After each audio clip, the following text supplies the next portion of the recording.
Hi guys! Ay mga kabilbil! Welcome po ulit sa ating channel. So today guys, gagawa tayo ng isang...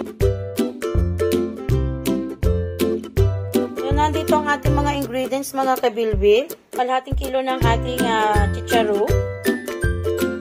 Ang ating 1/4 na hipon. So nilinis ko na ito mga kabilbil. Gamit din tayo ng chorizo. So 4 na piraso ito mga kabilbil. Siyempre ang ating sibuyas, bawang, 1 peraso ito na square lang yung ginayat ko guys. Tapos itong ating minced garlic. Siyempre gagamit din tayo ng 1 perasong bell pepper para may kulay yung ating chicharu. So let's cook mga kabilbil. Gagawin natin ngayon mga kabilbil, himayin lang natin yung ating chicharu. Tanggalin lang natin yung mga ganito magkabilang side para matigas kasi itong nguyain kapag hindi natin ito nilinis. Yung ganito mga kabilbil.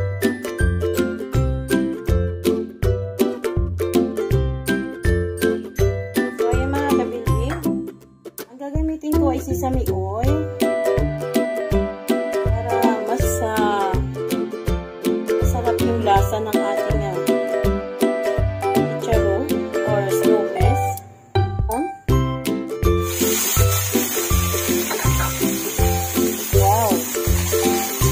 Bango.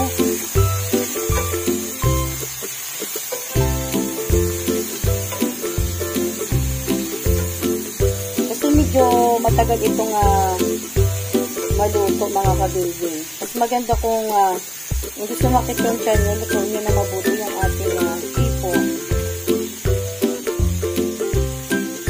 Then, i-add na rin natin yung ating chorizo. Ng chorizo ito mga kabilbil para medyo may sweetness yung gulay. So alam niyo naman ang Filipino chorizo ay medyo manamis-namis.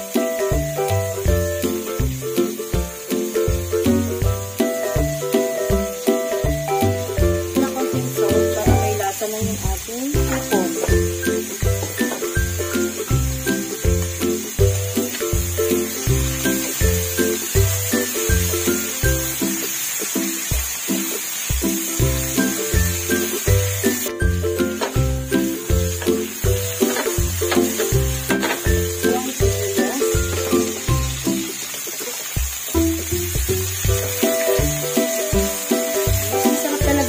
Ito natin mga kabilbil kapag maraming sibuyas at bawang.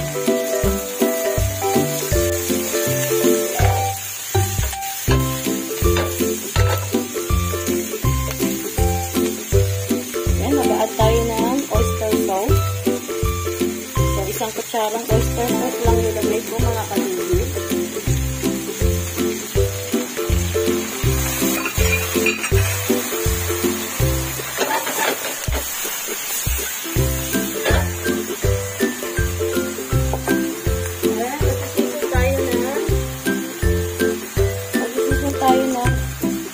Brown pepper.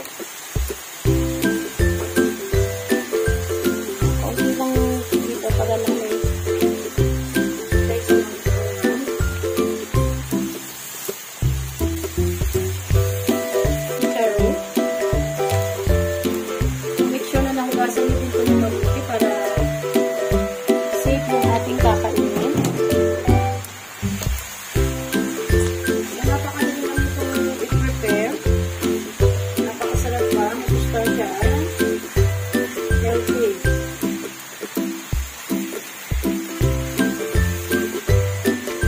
Alam nyo guys, ang chicharu pala or kilala sa English na snowflakes ay nakakatulong ito sa maiwasang makalbo ang ating mga buhok dahil nakakapagpaganda ito ng tubo ng ating mga kabuhukan. So para naman may kulay yung ating niluluto, mag-add tayo dito 1 perasong red bell pepper. I cut it into strips mga kabilbil.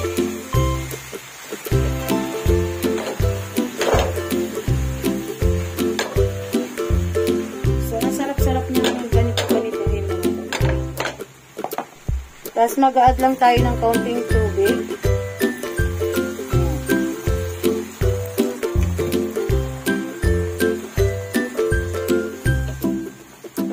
Takpan lang natin ito ng mga ilang minuto.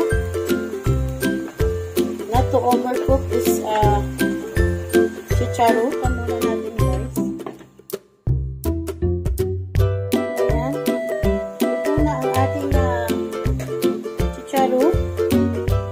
Napakadali lang itong ipapry mga kabilbil at natikman ko na sobrang sarap niya. Medyo malutong-lutong.